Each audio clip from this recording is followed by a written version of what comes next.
A lot of people knew my father or heard him speak because the radio station at the Forness Printing Company would do a live kind of thing every Sunday. I've heard some of these recordings. I haven't been able to find them. I know they exist.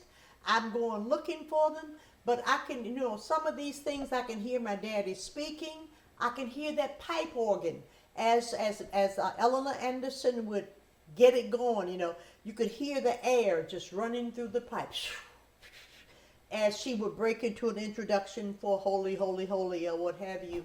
But all of that to say that I was very aware of radio stations. And I was particularly aware because when you lived in the parsonage, you're next door to the church, I could stand on the second floor of the parsonage or really go up into the upper levels of the church and look a block over, and I could see 2 black-owned radio stations that were across the street from the Gaston Motel.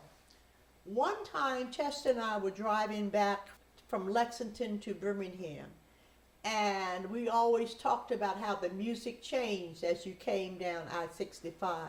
So we kind of get through, you kind of get, some Kentucky music, bluegrass and stuff.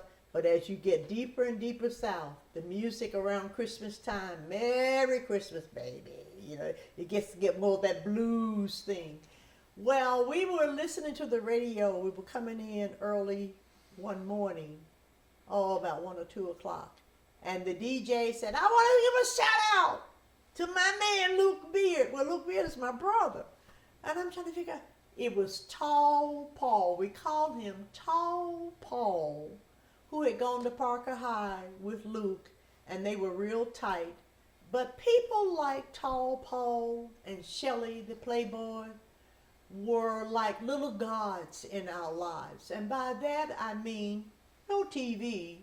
You had church and stuff, but they would have call-in shows on weeknights. And the girls would call in, Tall Paul, I got a boyfriend.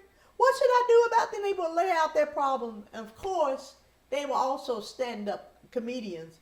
Girl, you crazy. You need to drop that man and do the... They would give you advice, but it was all mixed in with some kind of crazy stuff. Radio was a lifeline, is what I want to say. Guys would practice, how they're going to DJ this and how they're going to introduce this song. And of course, Motown is starting. That kind of sound is coming in. So these songs are so rich. Speaking of Motown, when we talk about black businesses downtown in the black business district, one was a recording studio. The owner of that studio was a man named Joe Edwards. And I remember Mr. Edwards very well because he and my father were good friends. And there was a thing back then called World Day of Prayer. Do you remember that?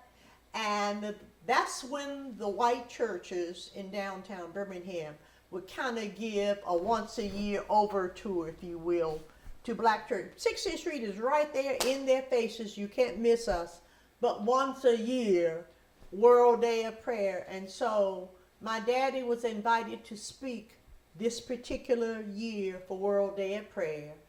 Joe Edwards went with him to record that. So I think I have a piece of that somewhere that my uncle gave me of my daddy speaking at World Day of Prayer.